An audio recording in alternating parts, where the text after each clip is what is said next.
2004 Chrysler Sebring convertible, 2.7 V6. I am replacing the oil pan. They are known to leak. I have a new pan here and a gasket. However, you do have to remove a portion of the exhaust to get the oil pan out. I will show you tips on how to do that. First thing you want to do is remove the negative battery cable.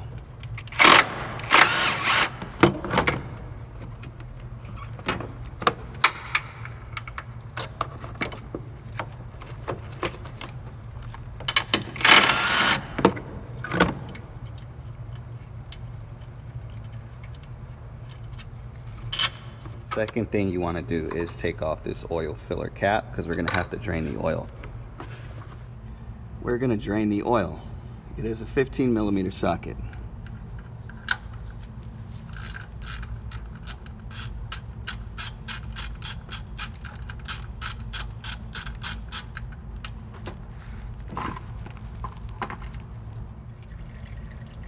There's a 13mm for this exhaust pipe right here, which is going to the front of the block.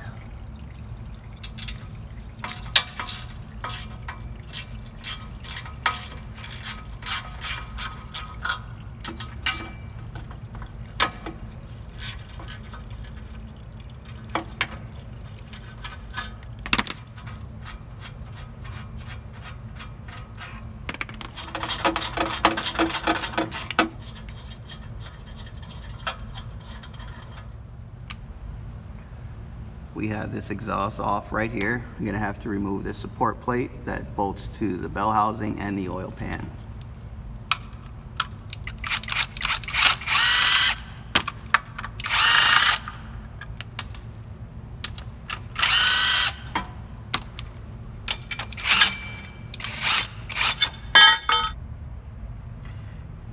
You are going to have to remove this oxygen sensor with a 22mm wrench.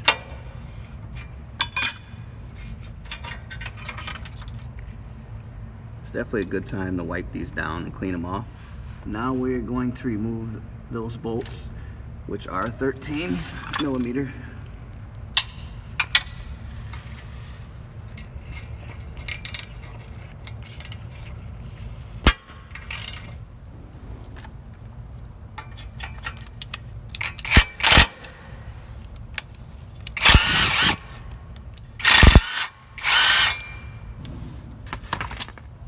Also remove the front oxygen sensor. We are way underneath the vehicle towards the sway bar, and we're going to remove this rear exhaust pipe.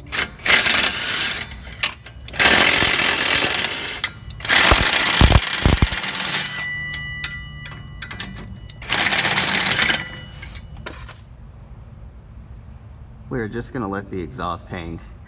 You can clearly see it's not in the way, and we will have enough room to pull this pan out. You're going to want to take off this plate on the bell housing, 2 10s and one 18mm socket.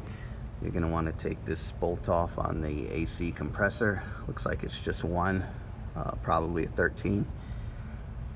And after that, you can begin removing these bolts holding the oil pan. Okay, so there is a dipstick. It is held on by a 13mm. You see, I got the pan out. The gasket was stuck to the block. Just kind of pry it off. This AC compressor bolt, where's it at? This one. Just want to pull it back. Clean the surface off really nice and apply RTV in all the corners.